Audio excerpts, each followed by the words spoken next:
Good afternoon. My name is John Fitzpatrick, and I'm very privileged to be the Executive Director of Educate Texas, a public-private initiative of Communities Foundation of Texas, and I'm your moderator today for part 2 of the STTE Foundation Reimagining Learning, Education Solutions During a Pandemic series.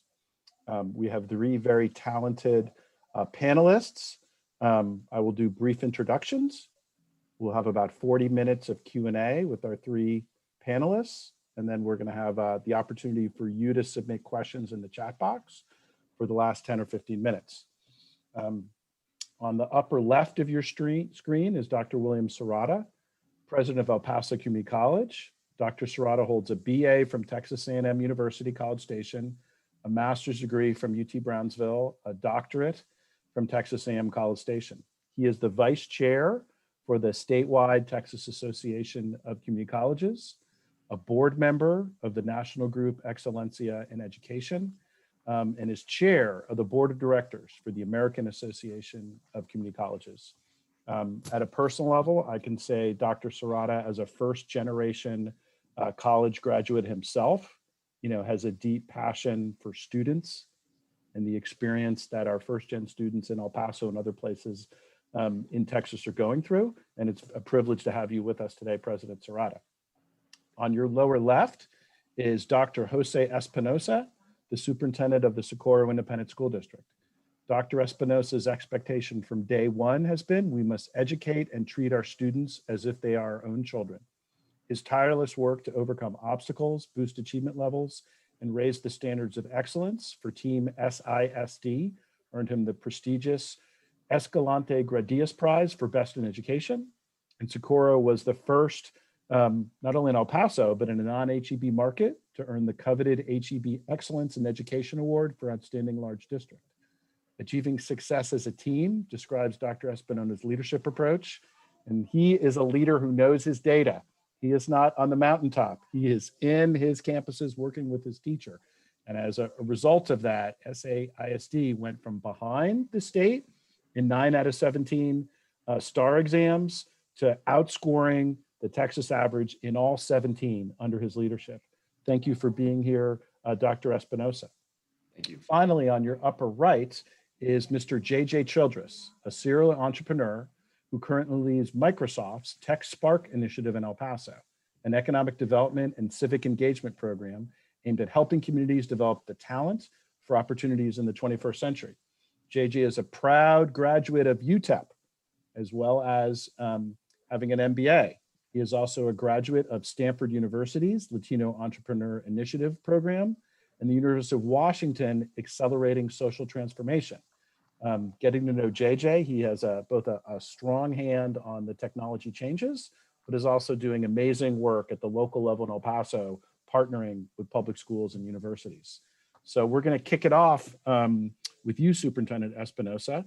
We're in an incredibly difficult time, for our country, for our state, for El Paso, with a pandemic, with people getting laid off, with students and families struggling. A lot of difficult and complex work has been done, over the last 2 months of the summer, the 6 months since we all, I remember it was the week before spring break for me, March 13th, when the world changed. How are things going so far? Can you give us an update about, what you are doing in Socorro and kind of what your assessment of how your families and students are doing? Yes, thank you, John, for having me. Yes, our date was March 6th. It was a beautiful Friday here in our school district. It's actually Go Western Day in our school district. Many of our students and employees were all cowboyed up, cowgirled up, and who would have thought that would have been the last day that we would have been together, under normal circumstances. And then we had our intercession and we just never returned. So at that point, several conversations took place on how to finish the year. And there were some struggles, but also conversations were taking place on how we're going to start this coming school year, which we're currently in. So there was a lot of conversations, lots of challenges. No teachers, no superintendents, no students, parents have ever gone through anything like this. So it was just kind of like one big experiment. It felt like, and so when we started in the spring semester, we heard lots of concerns from parents that, the students are are having too much work, from the teachers, during the month of March, April, and May, and we tweak things. And then the teachers, several teachers, well, the new plan, and there's some headaches here, so it's been until now, and there'll continue to be several adjustments that we'll have to adapt, that we'll have to pivot. The word of this year just feels like flexibility, and our community, I think they're doing a heck of a job being flexible, understanding that an announcement that may be made today may be different tomorrow because we have new information. But we started the school year remotely, as many school districts across the country did. And obviously, I tell people it is just not the same, like having students in the classroom, as everyone knows, in front of their teacher, where the teacher's, checking for understanding and just walking around and supervising and hearing what students are doing. But our teachers are doing a phenomenal job. Our students are doing a phenomenal job. And also our parents. It's been a struggle because when you have a first grader, as an example, I have a second grader, my wife needs to be there to help him out because my second grader will have a lot of challenges with him keeping up, so I cannot thank our parents enough. But that just speaks the volumes, that during this time, for not only for Socorro ISD, but for everyone, it needs to be a team approach to make sure that our students continue to be successful. So right now, Dr. Espinoza, are you in person, online, a hybrid? And is that for the first month? Have you worked it out for the semester? Can you share with folks what the current game plan is? Understanding it may change tomorrow, it may change. Right. Yes. Currently, when we are remotely, and the day after Labor Day, the local health department here in El Paso said that before that time, before Labor Day, no students were to be in the classroom. Absolutely no students. After Labor Day, they gave the green light. So after Labor Day, which was September 8th, I think it was a Tuesday, that's when we took few students in. Students who may not have the resources at home to have internet or an electronic device or a hotspot. Even though we gave lots of hotspots out and electronics devices, sometimes those hotspots, they just don't, they're not effective.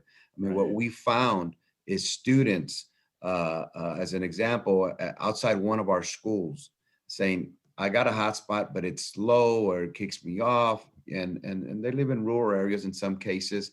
And they walked up to a school and they sat outside and it was 99-degree weather. Awesome principal says, I know I'm not supposed to take kids in because the local health department has said, but Dr. Espinoza, I need to take, I go, heck yeah, you will take those students in. We're all human. I don't want them, just make sure they're wearing a mask, social distancing. But currently we are remote. There's some students at every school, few students at every school who don't have access to internet at home. So those students are in the building, and our a date where students will come back for in-person instruction is October 19th. That's a Monday. So that's when we will be opening up our doors. And again, I'm stressing to the community that we need to do our part to flatten this curve, because you have people on both sides. Some will want us to open up the schools, and then the other half wants don't open them up, but we're doing everything in our power to accommodate all our parents. And lastly, I'll say this is that for parents and families who do not feel comfortable sending their child to any one of our 49 schools, they will have the option all year long, not just for the fall semester, until the end of May, until the end of the school year, to keep their child at home. And we're going to offer that remote instruction. Thank you. Pivoting to you, President Serrata, I know you're wearing two hats. You're trying to think about access and connectivity as the president of the community college. You've also got children in Dr. Espinoza's district. So it would just be great to get your perspective on what you're struggling with, succeeding with, both in terms of connectivity and other issues at El Paso Community College, as well as any reflections as a parent, as a dad. Sure. No, thank you so much, John. And I want to thank Joseph at STTE. A pleasure to be on with Dr. Espinoza and Mr. Childress as well. It has absolutely been a challenge. And it was that week of the 9th. And for us, it was Friday the 13th. We tend to forget it was Friday the 13th. No irony there lost on any of us where things changed. And we were similar to Dr. Espinoza in shifting. At the start of that term, we had about 8% of our students that were totally online. We had another 19% of our students that were supplementing their schedules That meant we had about 3/4 of our students that were completely face-to-face. And so to be able to transition all of those students in a 2-week period, luckily it was spring break. The staff didn't take a spring break. We started working on it. We gave the students an extra week. And then we were in a 2-week time period, turned everything around virtual, and were able to move that forward. We did a survey. We did a survey in which we received about 73% response rate in the spring. So it was not a small, it was about almost 17,500 students who responded. And we asked, do you have reliable access to the internet? Do you have a device? Was very surprised to see that 93% of our students indicated that they had a device, and 91% indicated that they had reliable access to the internet. That was very surprising. Yes, the greater El Paso area, very urban El Paso proper, but we do have rural communities. That still was 9% that needed assistance. But the reason that we were so high was because of superintendents like Dr. Espinoza and other superintendents in our region who have worked diligently to provide devices to students, in particular at the high school level. So remember that all those dual credit and early college high school students already had devices that were provided to them by the school districts. And about 30% of our enrollment is early college, high school, and dual credit. So that helped tremendously. In addition, we turned around and bought, and it was hard for all of us to get what we needed, in particular in the spring, but bought almost 1,500 laptops to distribute to faculty, staff, and students, 500 hotspots to deliver to them, and Dr. Espinoza is right. And right now, I'm here. You see the Valle Verde campus behind me, but I'm in a spare bedroom in our home that has been converted into an office. And I figured you'd rather see a campus than a spare bedroom. That's why you see that behind me. But there was times we had to beef up the internet here at the house, because when the boys started school, I have two sons that are both in Dr. Espinoza's district. I have a freshman in high school at Americas, and I have a 4th grader at Loma Verde Elementary. And when they started tapping into it, it was evident that we were going to need to boost our internet at home, because I at times had to shift to my Wi-Fi from work, but it wasn't always reliable.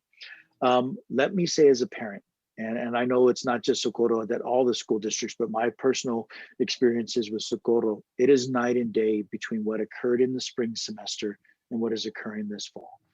And kudos to Dr. Espinoza and his team and all of the teachers and all of the principals that work diligently to make sure that what they're providing this fall is a true learning experience. My 4th grader is in every single subject, is in from 7:30 in the morning till almost 3 o'clock in the afternoon. My freshman in high school is in from 9 a.m. to after 4 p.m. taking every subject. They're doing a block schedule where they do one set of courses on Mondays and Wednesdays, another half of the courses on Tuesdays and Thursdays, and then every single course on Fridays. And they are being challenged, which means that I'm the tutor. My wife is the principal and the teacher's aide and the cafeteria supervisor. She's doing all of that. But at night, I am the tutor, in particular with math subjects. And it is a challenge. And these teachers are doing a phenomenal job, and the districts are doing that as well. Mr. Childress, you'll be happy to hear that they're using Microsoft Teams, because that is the format that they're using at the district. And it is amazing how they've developed that, where, John, I see a library behind you. I see a lot of books. My kids' teachers have set up libraries in their Microsoft Teams, where if these children don't have books at home, they can go and check out a book from that online library. It is just remarkable what has been done. So I'm very thankful to the district. Is it as good as being in person? No, but it is incredibly robust, what they've put in place. Oh, that's great. I have 2 kids in public schools. You just saw one behind me. Want to pivot to you, JJ, and I think the digital divide has really been exposed. In El Paso, in Texas, in the country, the last 6 months. Technology plays such a big role. Schools, healthcare, business. What's kind of the SWOT that you're seeing from industry? What do you think is going well, that industry is doing well? What are some opportunities maybe that you're thinking about in the future, either from your Microsoft hat or as an industry leader, connecting with your peers across the state? Yes, it's a really unique position that we're in speaking to the digital divide. We see the importance that technology plays as a role as a tool. And really that's what it is. It's a tool, and how you use it, it really defines the story you can tell. What's really unique about our region too, in addition to some of the demographic data that may prevent some access to technology or access to broadband, there's some real geographic unique barriers here in the region. So we have a mountain right in the middle of our city that can interfere with some connectivity and cell towers, right? So even providing the MiFis around that. We have a border, and if anybody has Verizon as their provider, at times there's really interference along the border with just even cell signal, just corridor. So there's a lot of unique challenges, in here, but kudos to all of the education institutions here in the region that have had to do more with less, right? And really have to pivot. And it's what's being asked from our districts. It's what's being asked from parents. What's being asked from small businesses as well, is we have to do more, with less. And the skill sets that were required to thrive, let's say 7 months ago versus, what's being required now, online communication, collaboration, distributed teams, it's really different. It's also really reflective of trends that we've seen, in the industry and the way the future of work is looking, and some people like to frame it work of the future, that there will be work. It's just going to look radically different than what we've been accustomed to. From Microsoft's standpoint, we saw 2 years of digital transformation, from companies, from school districts in the 2 months following, March, when COVID went to happen. And it creates challenges, even from a company creating technology to empower school districts to reach their mission in educating individuals. It puts stresses on our systems, from, going to, 40 million, Teams users to over 1 billion, really quickly, right? Wow. What does that mean, from infrastructure, all around? So, even as a company creating these tools, it's been unique, but I think it does create, really unique opportunities, for the future, and in the way that instruction is delivered, formats delivered. But again, if you can't use these tools either from a skill set standpoint or basic access, in terms of affordability or just usability in the sense of broadband, it does create vast divides. And at the end of the day, one of the primary missions of educators is to provide students with the skills to thrive in an economy of tomorrow. And this has been accelerated, but we as a region have made some gains. But now that we're kind of done in response, and triage, it's like, how can we, reimagine and re-envision the way we educate the students of our region? No, that's great. I want to pivot on that. We've talked a little bit about the challenges just with access, as well as devices, but I'd love to hear, Dr. Espinoza and Dr. Serrata, when you think about the trade-offs you're making, with your faculty and teachers, what are you seeing as things that you've kind of figured out about how to have robust learning interaction online? What are you concerned about? Whether it's, the welding and workforce programs at El Paso Community College, or whether it's special ed kids or, different populations at Socorro Isd.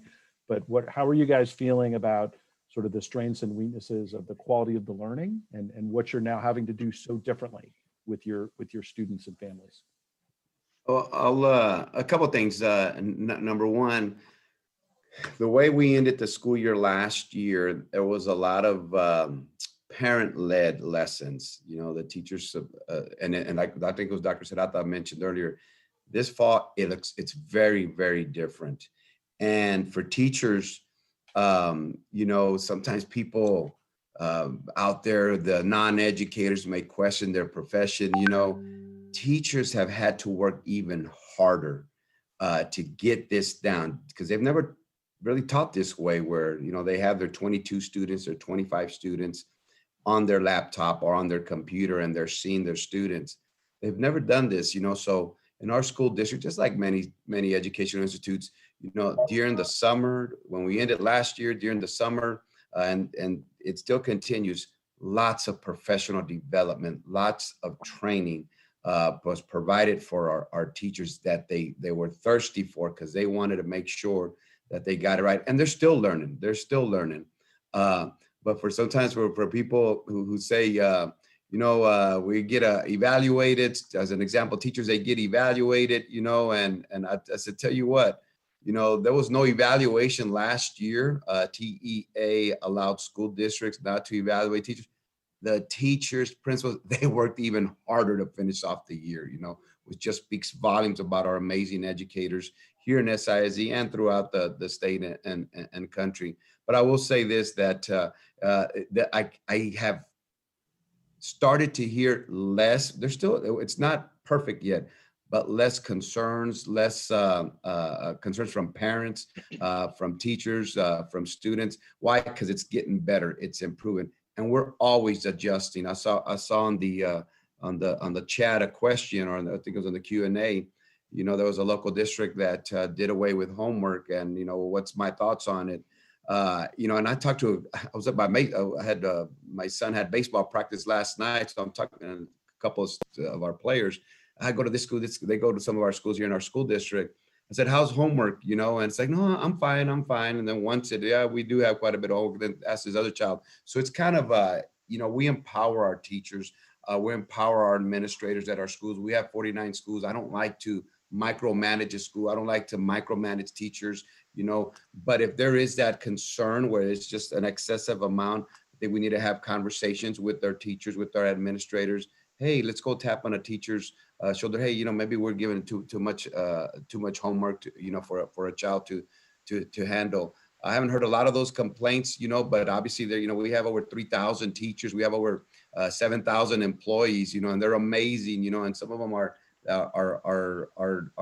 doing their best, you know, but some of us will need to continue to make adjustments as we go. Right. It's still early. Exactly. Dr. Serrata, like how are your faculty doing?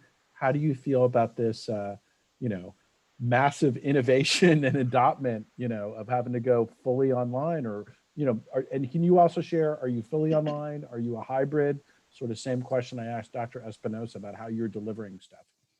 Sure. No, it's a great question, and we are not fully online. We are a majority virtual online right now, and so we're looking at about 92% of our courses that are completely online. You're looking at about 5 or 6% that are hybrid, and then you'll have a very small that are completely face to face.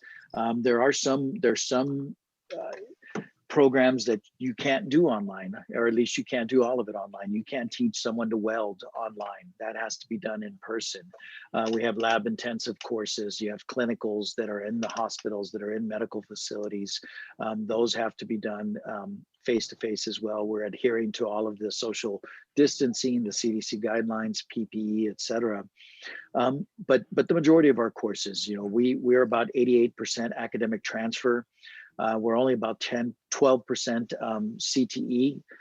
That's off from my perspective. And so right now we're in the midst of adding about 6 large construction projects on the 5 campuses.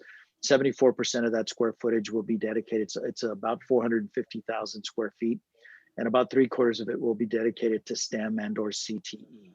And so we will get past this pandemic. It may take longer than we appreciate, but we will eventually get back into a face-to-face. The academic courses have transitioned rather seamlessly. You have faculty who have had to get better at it, and we provided a significant amount of professional development for them as well. And I'll be honest, we've had some faculty that said, you know, I didn't sign up for this, and they've decided to retire. They enjoy that face-to-face interaction. We had a larger than expected number of retirees this summer as we went into the fall term. And I appreciate that and understand that. I hate to lose good people, but I also understand that they thrive on that face-to-face engagement, and it's different online.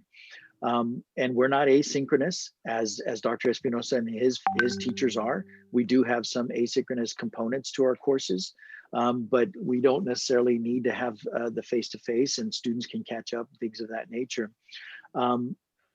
It's going well, and we're getting better at it as well. But I can assure you that it is not as productive as the traditional format that we were used to.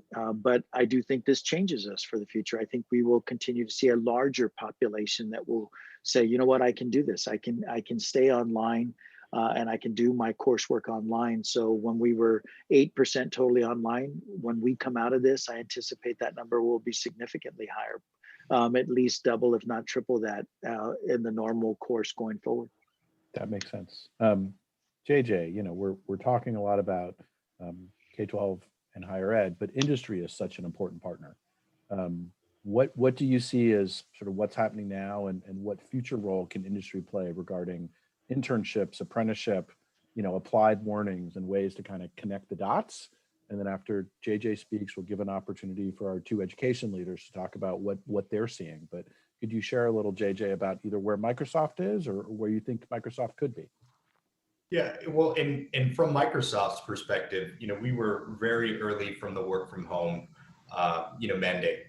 So, you know, we're a global company, and a lot of the just kind of business intelligence reports we were seeing it was just really encouraged, you know, in February to really kind of cease non-essential travel and give the work from home, you know, option. And what we're seeing within industry is, you know, we primarily provide productivity tools to other businesses. So we have a good insight across several industries and the approach that people are taking. And so I think it's really interesting and unique, you know, opportunity for our region in particular, where, you know, in terms of internships, professional development, many times it was always a default to in person, you know, having to travel to a specific site to really get, you know, those opportunities. And yes, that's still very important. It's just the same way that we're seeing in the classroom. There's a lot, you know, it's a lot more efficient, maybe more effective at times having students in the classroom. But at the same time, you know, as companies, you know, you need to remain a going concern. You need to remain profitable and adapt. And that goes down to talent, right? And so many of our internships and opportunities that we would extend to upper division, they were, you know, moved to remote, and with some success. And some of the constraints, you know, maybe that, you know, that would drive cost higher for an internship, apprenticeship type of program, you know, in the cost of having to relocate somebody into a city for a summer, those are going down. And so there might actually be an increase in opportunities, right, for students in the future, just because the costs associated with the programs go down. Many of our customers seeing the same thing. And so we've been working particularly on the skilling piece of creating opportunities. If from a skill-based hiring perspective, if certain individuals have certain credentials, could they move into a role? And usually companies that were open to this would, again, want to bring people in, but everybody is scrambling for talent. They're looking, you know, from everywhere, and they're creating remote work opportunities, right? And so just the fact that, you know, you could be located in El Paso, you know, serving, you know, a global community with our bilingual, bicultural, binational workforce that we have here in the region, get paid at a national scale versus maybe, you know, some of the cost of living adjustments that you would see if an opportunity was located here. It's a prime opportunity for arbitrage, right? For you know, somebody to really raise their standard of living without having to leave, you know, the region. And so although again, COVID-19 super disruptive, and it's changing, you know, things dramatically, but it's also creating, you know, unique opportunities and changing attitudes and culture that I think we could benefit if we position our region right. No, I think that makes a lot of sense, JJ. I had some experience running internship programs for high school students, and the logistics and ops of getting the kids there. And so the idea of being able to do some of it online. And I would think there also might be a little bit of an equalizer in terms of the race, culture, and language issues by doing it in Zoom, so that's fascinating. Two more questions, and then we'll be going to the audience. I'll start with the educational leaders. I'd love to hear JJ's answer. Are you optimistic or pessimistic about the future? Maybe give us one thing you're optimistic about. And is there another thing that makes you nervous as you think about whether it's the next 3 months or the next 3 years? As you look at, I feel like we're kind of in maybe the end of the first quarter, beginning of the second quarter. I was hoping the game would be done and we'd be ready to be back to normal, but it's not feeling that way. But what are you optimistic about, and what makes you a little nervous? I guess I'll go with him. Well, I'm naturally I'm an optimistic individual. I think this at the end of the day is going to make our educators, make our students stronger, because there's been a lot of challenges. As I think JJ touched on it. For example, with technology, those we still have, and every district has them. There was some teachers who just didn't feel comfortable, or they were kind of thrown into it, and they're learning as we go. So when we come out of this, they'll be even a lot better, with technology. And obviously our students from a lower grade, from a kinder, a 4 or 5 year old, he's already exposed, he or she's already exposed how to log on, type in your name, and the touch screen. And I think so. I think it's going to, in that sense, I think it's going to be a lot better. I think it's going to be, our students and our community is going to come out stronger. But then at the end of the day, we still have to make sure that our top priority is the health of our community.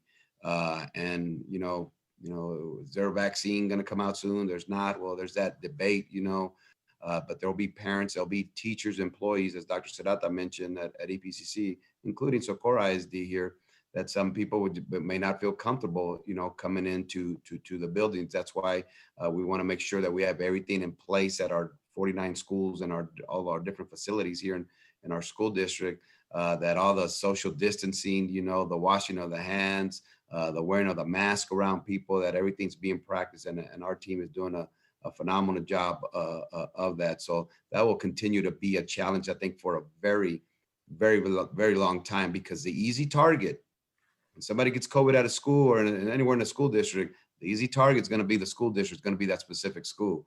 And never mind what happened when you drive by a restaurant or a shopping mall on a Saturday or a Sunday, and it's just packed, So that's why I keep telling people we have to do our job as an entire, in our case, El Paso community, to flatten this curve. So I'll jump in, and I too, Dr. Espinoza, way back in my high school days, like 35 years ago, I received the Optimus Award Club, the Optimus Club Award. So I'm a glass half full person. But let me start with the challenge that I see, and the part that I'm concerned of. I am a very proud Texan, fourth generation on one side, at least third or fourth generation on the other side. I believe in Texas exceptionalism. But I look at the data very closely, and we have heard throughout the nation, you've heard about the dwindling number of high school graduates and how this is hurting higher education in colleges and universities. We don't have that in Texas. We're a growing state. We see high school graduates continuing to grow in Texas. It's rather stable in our region, but it'll slightly go down and then increase in the future in the greater El Paso area. But Texas falls behind the national average in participation rates. So prior to the pandemic, we were at about 52% of our recent high school graduates matriculating into higher ed immediately the summer or fall after high school graduation. The reason that's so important is gap years that you hear at the national level, that doesn't happen. That doesn't work well for the students that we serve in our region and really in the state as a whole. If they don't matriculate immediately in our region, the likelihood they ever get a credential is 1%. And so What I'm seeing across the state is, and in our region specifically, is we're going to fall below that 52%. We'll probably fall below 50% of this high school graduating class, the class of 2020, enrolling in higher education. And that scares me, because if you look at coming out of the last recession that started in 2008, about 12 million new jobs have been created between then and the start of the pandemic. Over 99% of those jobs went to individuals with degrees and certificates. It will be even more important in the future. And so we need to make sure that we encourage and that these students do matriculate. On the positive side, I agree with Dr. Espinoza, and I'm sure Mr. Childress would jump in here. There is going to be a much better grasp and understanding and utilization of digital tools. From pre-K students all the way through higher education, they'll have a much better grasp of that. And then one thing specific that I see, this will accelerate the shift from academic transfer programs to CTE programs, to workforce ready programs. And we think of these as dirty jobs. You don't touch the vehicle until the computer tells you what to do with the vehicle. And then nursing is a CTE profession. So we don't tend to think of the nursing and allied health programs as CTE, but they are. And this pandemic, from my perspective, will shift that. I'm optimistic about that. I think that is good for our communities, because they are high wage, high skilled jobs that stay locally. JJ, anything you would want to share from a industry perspective about what you're optimistic about and maybe what you're a little nervous about? Yeah, I share a broader, optimism. This is, we're definitely in unprecedented times, from several, issues, from a global pandemic, to some of the racial injustice, issues that are, throughout the country, and followed that an economic recession, right? And to, Dr. Serrata's, point is, when opportunities are scarce, employers are going to look for the next filter in terms of really getting it right in terms of the quality of candidate that you bring into your office. So it's going to default to credentials, right? And so we really need to again, if we notice this trend, we don't have to. We can accept the trend, or as a region collectively mobilize and say, look, this is something that's going wrong. Let's, from an industry, public-private, perspective, how can we really drive the engagement and really prepare our students' success for the future? But then, some of the other areas where there has been this significant investment, into technology, and technology is, again, a tool. And I think there's a lot of really helpful outcomes that could come from this, getting down to not just big data, but small data. So learning about the challenges of the individual learner, right? Being able to capture that and adjust curriculum. So rather than teaching to the broader classroom as a whole, really help reach the individual, students. And I think it opens up a world of accessibility. Many tools are being built with accessibility in mind, where those used to be a feature, now they're an expectation. So could you have, again, ESL, having subtitles, come across the using natural language processing, or somebody that's hearing or sight impaired, being able to incorporate into tools. So it's not a crazy accommodation. It's just adjusting to that individual learner. So I'm really excited about some of the opportunities that, again, it's changing the culture where it's not as big lift. Those tools, we had to spend, those dollars to really meet the needs of our community.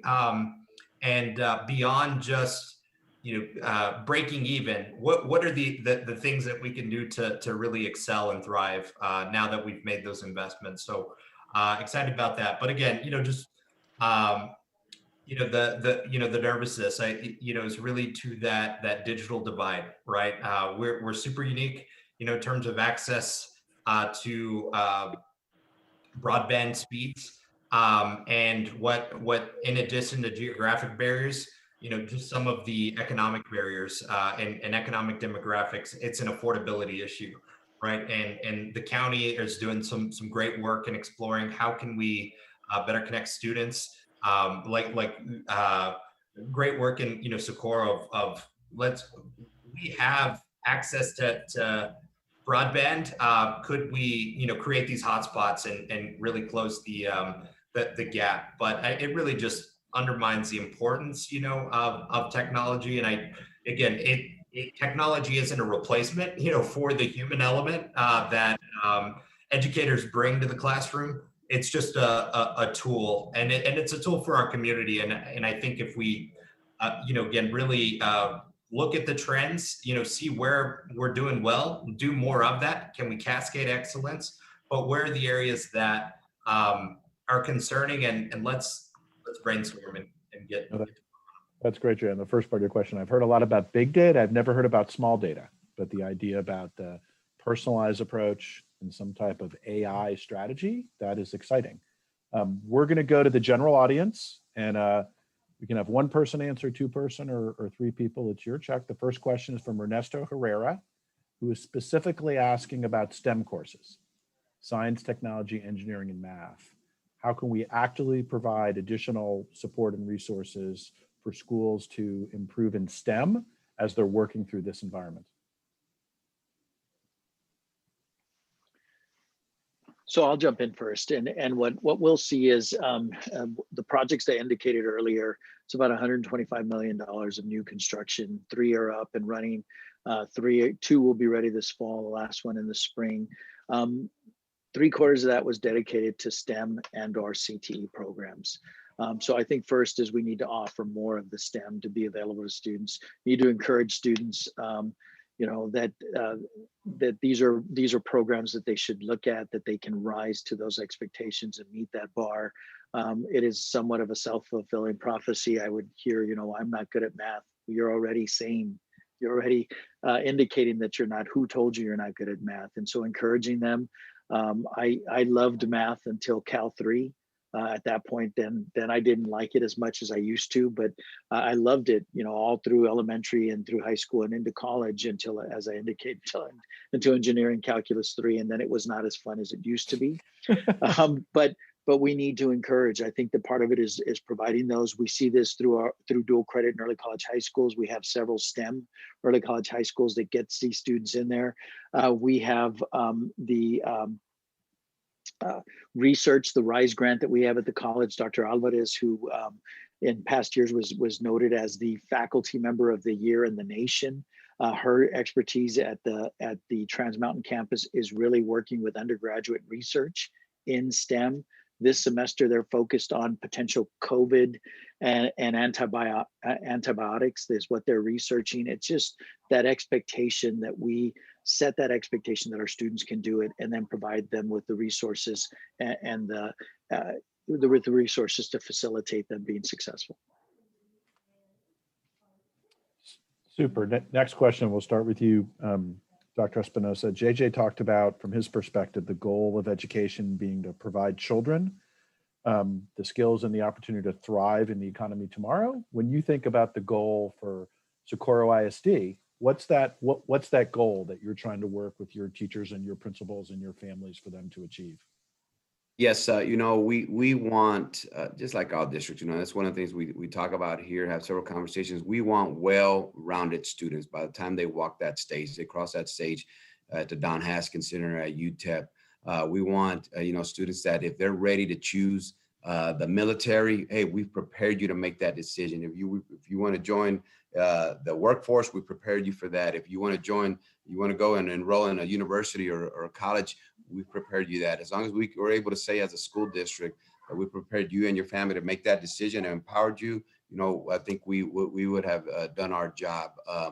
So at the end of the day, that is our goal, and it starts, you know, when they're 4-year-olds with us. As a matter of fact, we started a 3-year-old program. We want to set that strong foundation at the elementary level, and that'll continue to be our goal. The parental involvement, you know, in our school district is phenomenal. We have very involved parents, and that's one thing we greatly appreciate here in our school district, because I tell people, you know, it's a team effort. Super. So for the overall panelists, do you see this is from Lauren Jones, do you see this pandemic disproportionately impacting certain students from getting into college in the future? Well, I'll touch on it a little bit. It may and it may not, but I will say this, that going back to the being optimistic or what's some of the challenges, there's, I got two little ones at home. I got a fourth grader and a second grader, and they're wired differently. One of them, he's doing amazing on wife leaves him alone. He's there with his teacher all day, and my wife says he's doing great. And then I have a little one who I see him as he needs that interaction with students on a daily basis. And one of the things that I stress to our students is, getting involved when it's pre-pandemic, and I'll do it during the pandemic and after the pandemic, being involved at your school in extracurricular activities, because many students, and I was one of those students, that I needed that sense of belongingness. I had that support at the school from your coaches or whoever it may be. If you're in choir, if you're in band, your band director, somebody who's checking up on you. Well, that's the challenge for several students, because they may not have that support at home for whatever reason. Not that the parents don't want to, they just can't. Well, if they don't get it at home and they don't get it at school, then no one's going to give those opportunities to those students. So that is a challenge that frightens me for those students who need that sense of belongingness that they're not getting right now, that social emotional learning. Those are the ones that we're really going to have to, continue to follow up on. No, I think that's a great point, Dr. Espinoza, because there's personalized learning, as JJ was talking about it, which is kind of a technology AI orientation, but there also is personalized about who knows your name, and who do you have an affinity and a connection to. I think it's true through, K through 12, but I think particularly for middle school and high school, as the schools get bigger, Right. and the classes get bigger. So that's a great point. Dr. Serrata, I know this is something you're very passionate about. Are there particular groups of students or kids that you're more worried about that we're going to lose, either from last spring or from this year? I do. I really worry in particular, as I indicated, on those students that chose, and we heard a lot of it on, everyone's not only online, everyone is consuming an inordinate amount of information right now, whether it be online, whether it be on television, because a lot of folks are still at home. And so you see the news and you hear about gap years throughout, and then you hear also a question of the value of higher education, and is it worth it? And I really worry about that. And that's why I continue to let everyone know a couple of things. The data point I mentioned earlier of the new jobs, those were 12 million new jobs that were created from the depths of the Great Recession to pre-pandemic, and over 99% of them went to people with degrees and certificates. Only 80,000 went to individuals that had a high school diploma or less. So that's one data point that I think is vastly important, that we look at that. And the other data point is that the more you learn, the more you earn, and the less likely you are to be unemployed. And it just provides different options. And it doesn't mean that everyone needs to have a graduate degree. You may not even need a bachelor's degree, but a level 1 certificate or an associate of applied science that has market value in our region to provide a living wage for those families. So that's my biggest fear, is that I want to make sure that we don't lose this class or this next class. So I don't want to lose the class of 2020 or the class of 2021. That sounds great. JJ, I'm going to combine two questions, so you get the double barrel. The first question is about, is the lack of synergy, by having people interacting at Microsoft during the lunch break or coffee break or just in the halls, is that been an issue, the last 6 months with everyone working from home? And then the second one is your opinion on free community Wi-Fi. So kind of two industry facing questions for you. Yeah, no, it's really interesting. So the lack of in-person, synergies, and we've talked about it. The work will continue to go on, but what will change within companies oftentimes is culture, right? And culture is often what connects people and processes together, right? And so that's what you get at the Wi-Fi or at the water cooler talk, so to speak, right? And from our department, it's been really interesting. I mean, we work in a technology company. I'm based in El Paso, so am always been a remote worker, so to speak. So haven't lost much on this end. And in some ways, where we as a company, we have, hundreds of business units, right, with supporting different missions. And at times it's hard to get, let's say, support from, technical mentors or engineers or sales associate, where I think they could act as mentors or provide technical advice to our region.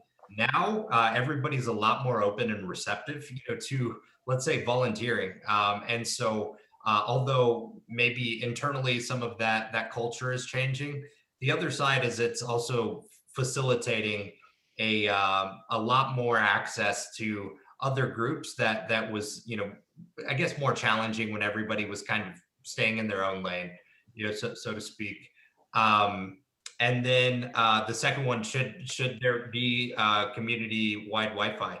Absolutely. And there's models to do that, but the policies in place often prevent that. So the Texas Utility Code actually prevents municipally owned Wi-Fi, right? Which becomes a challenge. So there's policy work that needs to be put in place, but it could be done. And there has been some models. I think Bellevue, Texas, is an example where they do have essentially community-owned Wi-Fi, but there's like a lease agreement between an individual ISP, to push that. And so I think, coming from startup, backgrounds of being an entrepreneur is sometimes you got to go over, around, and through. And if that pathway isn't, explicitly clear, I think if, again, something as a community, if we want to get creative on, we can do, and there are models to emulate, but it really demonstrates, if we're going to say that, as a mandate, not everybody can, work, or capacity needs to be reduced. At the same time, we need to provide that safety net of how do we keep people dropping, offline, in the literal sense, to continue to participate in education, participate in the workforce, and just have the opportunity and to equitable access to just participate in society. That's great. So I got one more question for Dr. Espinoza, then my last question would be for the whole group, and this is from Tammy A. Dr. Espinoza, and it's kind of this hypothesis that she has that students being now able to work on their own at their own pace, will that require, will that lead to less high school dropouts, or sort of the other side, kind of your comment that without that personal connection, it may be the opposite. But do you have a hypothesis yet on whether you're going to see your high school dropout rate go up or down, during the COVID environment? Yeah, that's a very good question. And, we are currently, as a matter of fact, we usually, every year, we have what we call a walk for success, where we go out and look for students who have not returned to their schools for whatever reason. And we'll go knock on doors. So right now we can't do it as a whole district, but individual campuses have identified those students who have not returned, obviously remotely, but our schools are looking for those students. And I asked for the numbers of what it looked like this year compared to last year. And that number, to answer that question, has gone up. So obviously it is a concern, but we're knocking on doors. How are you doing? How come you haven't logged on? And we're looking. That's one of the things that we've been doing this for the last, 7 years, where we all go out and look for these students who have returned. And there's different situations, different reasons why. But we're going to continue to look for our students, but that is a concern.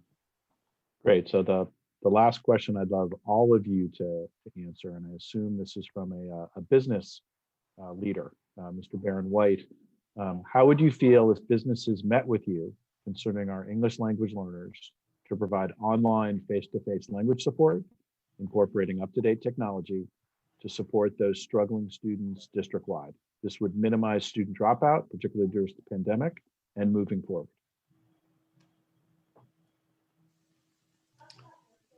I guess I'll touch on it. I'm never going to say no to more opportunities for our families and our students. And just and I kind of heard the end of the question. For our English language learners, that's always a population that we need to make sure that we continue to support, because research shows that who tends to struggle is our students who are in poverty, our English language learners, parents who at home may not speak the English language, the educational attainment of the families. So those students need more of everything, and whatever help that we can give our students, we're going to continue to do that. So partner up with businesses, that would just be continue to help us out more. President Serrata, any thoughts? So I waited for Dr. Espinoza to jump in particular for ELL, and obviously our school districts do a tremendous job of mitigating that barrier for many students. At the college level, we had a very robust ELL program or ESL program for us at the college level. State of Texas, probably 20 years ago, defunded or deinvested tremendously in that particular program. And I think that is something that is unfortunate. And as a result, we've seen that enrollment has declined rather rapidly over a many number of years. We still have the program, we still are committed to the program, but you don't receive as many resources. What I would dovetail on that question is the CTE programs that I mentioned, the career technology programs, and all the workforce programs that we have at the institution. We have business and industry at the table, advisory committees that let us know what those programs need to provide so that we provide the skilled workforce that are needed by these particular programs. So that is a model that shouldn't be relegated to just career technology programs. We should be looking at those models for all of our programs.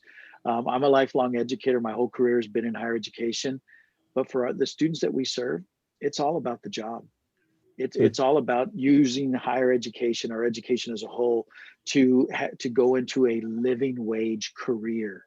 And so I recognize that. I believe in lifelong learning. I believe in all those things, but I believe that we are, from a student's perspective and a community's perspective, a means to an end to increase the quality of life for this community. Good. I'm gonna try to squeeze in two more questions. So specifically on that issue of workforce training and CTE, President Serrata, can you differentiate what you do with CTE partnerships as opposed to more the career orientation, in terms of students may not know yet, but you're helping them explore the different options? And then JJ, I want to go for you for the last question about some of the Microsoft and different certifications. Sure. So I'll be brief. So part of it is yes, we do. And I saw that question pop up as well. So thank you so much. We do have orientations for these particular programs. And what you've seen is that higher education as a whole has shifted into what we call pathways. And they're not only pathways, but they're career pathways as well. So for instance, STEM is a very clear pathway. And in STEM, your first foundational courses could all be the same, in which you receive that orientation. And if you wanted to be an engineer and then you switch and you want to be a chemist, well, at least the foundational courses help you explore that area and move in without losing any credit. So we've really worked hard at this. We've trimmed over 20 credit hours off of the average degree earner in the last 8 years. That's something that we're continuing to work on. We're still not where we want to be, but we do have that orientation and exploration of those programs. That's great. We got about 2 minutes left. So JJ, I'll give you a minute. How do you think teachers can support students earning some of these, probably more level 1 than level 2 certifications, whether it's Microsoft or Apple or Google? And are there resources, that whether it's middle school or high school students that can help teachers to teach these valuable industry skills to their students? Yeah, absolutely. So I think just given that students are a lot more tech savvy and can navigate some of these courses, a lot of the topic ideas for those level 1s are accessible to, I think, a younger demographic than what we think. But couple resources. So specifically within the education, K through 12 education, Microsoft has Imagine Academy. Typically, that's been behind a paywall, and districts, have to subscribe to licenses. The state of Texas, Microsoft, in partnership with TEA, is rolling out Imagine Academy and making it free and accessible to all all school districts, in Texas, right? So it's a great way to get some of those credentialing and teaching.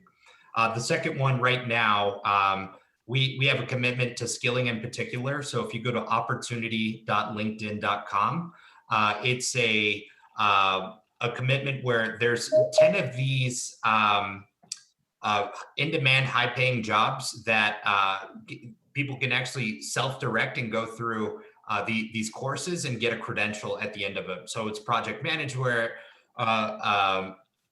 software development. There's several keys where people can tune in on that end. And then third, MS Learn. If you just go to Microsoft.com/learning, all of our credentials are free. All the curriculum's free, and through March 31st, the certificates to actually take the exam are only $15.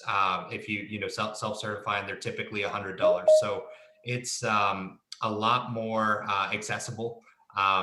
There's a lot of resources, and maybe I can send a note to Joseph to put all these resources in a doc that he can. No, I think that'd be great. We've also got a teacher who's giving her personal information, to sort of connect. I just want to, we started on time to end on time. Dr. Serrata, Dr. Espinoza, Mr. Childress, let's just have a virtual round of applause. This was a great conversation. As someone who lives in Austin but works statewide, it gives me a lot of optimism for the future of El Paso to have K-12 higher ed and business leaders like the three of you leading the charge. Big thank you to the STTE Foundation for sponsoring and organizing this event, and we look forward to seeing you at other episodes. With that, we will sign off. Thank you, gentlemen. Thank you, John. Great job. Thank you. Thanks, everyone.